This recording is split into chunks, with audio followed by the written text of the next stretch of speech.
네, 안녕하세요. 저는 인천에서 온 25살 이동혁이라고 합니다. 저는 한국 아버지, 필리핀 어머니를 둔 다문화 가정 2세입니다. 네, 저는 인천지방법원에서 사회복무요원으로 군 복무를 했습니다. 2021년 9월 초에 논산훈련소에 입소하여 3주간 기초군사훈련을 받고 2021년 10월부터 저번 달까지 근무지인 인천지방법원에서 사회복무요원으로 군 복무를 하였습니다. 근무지에서는 보안검색, 주차 안내, 행정지원 업무를 하였습니다. 저는 다문화 가정 2세이긴 하지만 한국에서 태어났고 지금까지 한국 국적을 가지고 살아왔습니다.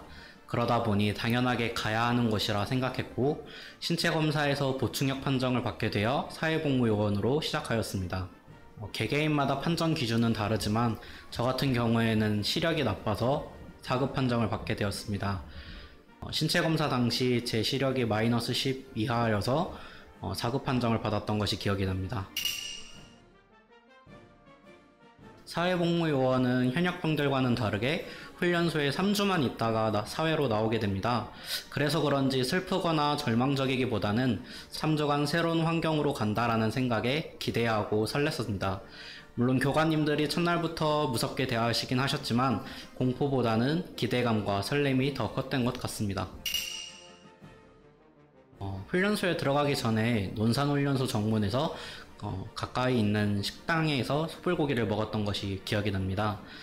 그때를 떠올렸을 때는 뭔가 먹고 싶은 것을 먹자라기보다는 어차피 3주 후에 나와서 사회 음식을 먹을 수 있으니까 훈련소랑 가까운 곳에서 밥 먹고 들어가자라는 생각이 더 컸던 것 같습니다. 마지막 식사라기보다는 부모님과 함께하는 그냥 평범한 점심이라는 느낌이었습니다. 식당에서 밥 먹고 나와서 바로 근처에 있던 카페에 가서 음료 마시고 여유롭게 마음 편하게 입소했던 것이 기억에 남습니다. 훈련병이었을 때는 조금 현역병들과는 조금 다른 기준으로 훈련을 받게 됩니다. 아무래도 사회복무요원이 4급 판정을 받게 되어 들어오는 친구들이 많았는데 그 중에는 아픈 친구들도 좀 많다 보니 현역병들과는 조금 다르게 훈련을 받았었던 것 같습니다. 예를 들면 현역병이 행군을 20km를 했을 때 사회복무요원은 15km나 10km 정도로 행군을 했었고 무게 또한 현역병들은 단독군장을 한다 치면 사회복무요원들은 단독군장이나 조끼에 총 메고 뛰는 경우나 이런 방식으로 완화된 기준으로 훈련을 받았던 것 같습니다.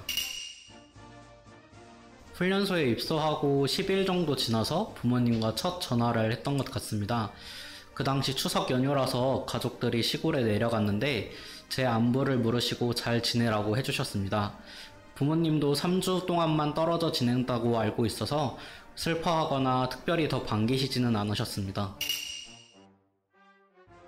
훈련소 때 같은 생활관을 쓰진 않았지만 같은 소대에 기존에 알고 지내던 다문화 가정 동생이 있었습니다. 그래서 그런지 복도를 지나갈 때나 세탁하러 갈 때, 우연히 마주칠 때 서로 반갑게 인사하곤 했습니다. 그리고 사회로 나오게 되면서도 종종 인사를 했던 것이 기억에 있습니다. 지금은 다문화 가정이라고 해서 놀림받거나 어려움이 있지는 않았지만 중고등학교 때는 놀림받은 적이 있었습니다. 다른 친구들과 피부색이 달라서 놀림받곤 했지만 졸업할 때쯤에는 저를 놀렸던 친구들이 저에게 미안하다고 사과했습니다. 그 이후로는 놀림받거나 어려움을 겪진 않았습니다. 저는 훈련소나 근무지에서 괴롭힘을 당하지는 않았지만 훈련소 때는 마음의 편지라는 제도라는 것이 있습니다. 그래서 화장실에 설치된 것을 주로 봤는데 다른 훈련병들이 힘든 일이 있거나 괴롭힘을 당했을 때 마음의 편지를 이용해 교관님께 알리면 바로바로 조치해 주셨습니다. 그리고 사회로 나와서 근무지에서는 기관마다 사회복무요원 담당자와 복무 지도관이 있는데 1차적으로 기관 담당자에게 괴롭힘이나 부조리에 대해서 이야기하고 조치가 안 된다면 병무청 소속의 복무지도관에게 말씀드려 해결하는 것을 주변에서 봤습니다. 훈련소나 근무지에서 부조리나 괴롭힘을 경험한 적은 없었지만 힘들었을 때는 근무지가 법원이었는데 제가 근무 서기 전에 법원 안에서 흉기를 가지고 난동을 피운 사람이 있었다고 들었습니다. 그래서 흉기나 위험 물품을 반입 금지시키고 사회복무 요원들이 직원과 함께 입구에서 보안 검색을 실시하고 있었습니다. 보안 검색을 실시하던 중에 종종 민원인들이 다가오셔서 네가 뭔데 보안 검색을 하냐? 나를 지금 범인으로 생각하는 거냐? 라면서 화를 내시는 경우가 있었습니다. 직원께서 친절히 말씀드리면 대부분 화가 풀리시지만 설명드려도 화를 내시는 민원인이 종종 있었습니다. 그런 민원인들을 상대할 때 조금 힘들었던 것 같습니다. 근무지에서 근무를 하다 보면 그렇게 악성 민원인들이 들어올 때도 있지만 친절하게 인사해 주시는 민원인도 있었습니다. 그런 민원인을 만날 때면 괜히 기분 좋아지곤 했습니다. 그리고 직원들이 점심을 사주시기도 하고 수고한다며 커피를 사주실 때도 있었습니다. 직원들이 사회복무요원에게도 존대를 해주시면서 원만한 관계를 이룰 수 있었던 것도 인상 깊은 일이었습니다. 아직 소집 해제한 지 한 달밖에 안 되어서 사회에서 도움된 것을 찾지를 못했지만 근무하면서 배운 것 중에 하나는 화난 민원인을 대응하는 방법을 배웠습니다. 민원인이 화가 났다고 해서 똑같이 화를 내면 상황이 해결되지 않는다는 것과 민원인이 민원을 경청한다면 해결 방안을 찾을 수 있다는 것도 알게 되었습니다. 그리고 너무 심한 말을 들었을 때 마음에 담아두지 않는 것이 정신건강에 좋다는 것을 배울 수 있었습니다.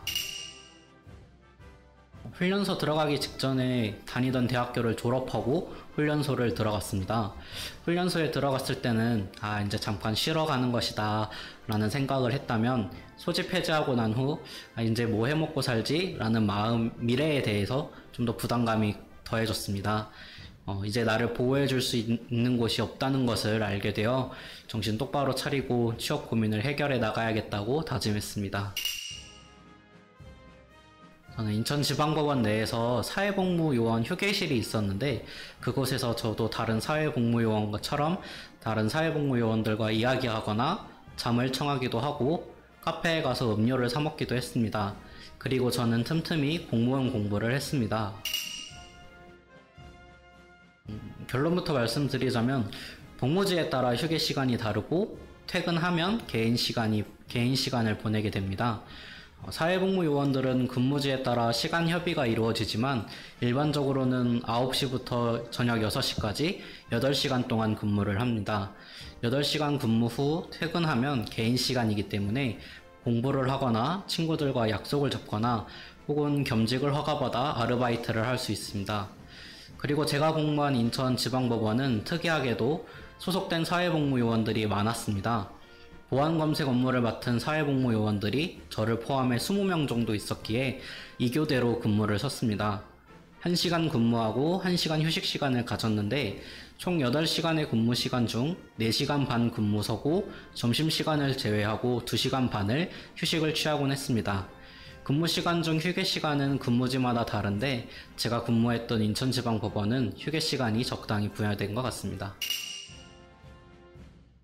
일단 사회복무요원 월급은 현역병 월급에 교통비와 식비가 더해져 나옵니다. 23년 병장 기준으로 하면 110만원 조금 넘게 받습니다. 급여는 2등병 월급이 나오는 초반에는 생활을 유지하기가 조금 부담되지만 만약 겸직을 허가받아 아르바이트를 한다면 큰 부담이 되지 않을 것입니다. 급여 수준은 지금이 적당하다고 생각되지만 앞으로 조금씩 인상된다고 하니 좋은 소식이라고 생각됩니다.